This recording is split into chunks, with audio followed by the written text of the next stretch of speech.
Welcome to Review Station 3. In this station, you will review equations of lines.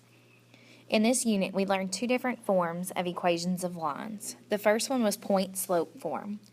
As its name suggests, it uses a point on the line, and that is your x1 and y1. And it also uses the slope, which is your m. We also reviewed slope-intercept form, y equals mx plus b. We knew that m was the slope and b is your y-intercept.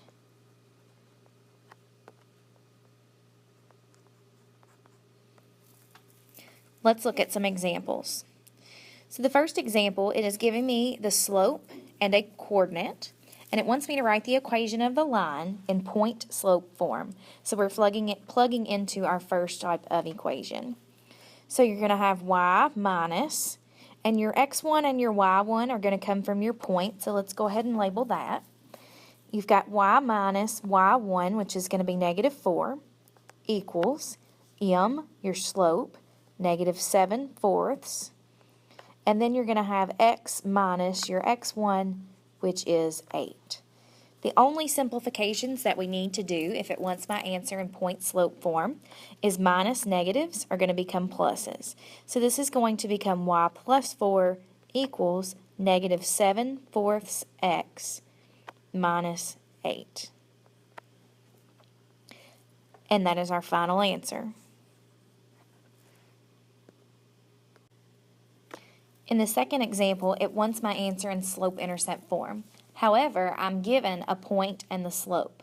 So we want to start this one out in point-slope form just like our last example. So let's go ahead and label my point x1, y1, and then there's my m. So I'm going to start out y minus y1, which is negative 1, equals m 1/2 x minus x1, which is 6. From here, we have to simplify this to get it into the form y equals mx plus b. The first step in doing so is to distribute. My 1/2 is going to get multiplied by the x to give me 1/2 x, and then 1/2 times a negative 6 is going to give me negative 3. On the other side, my minus negative is just going to become plus of 1. The last thing I have to do is solve for y, so I'm going to subtract 1 from each side of my equation.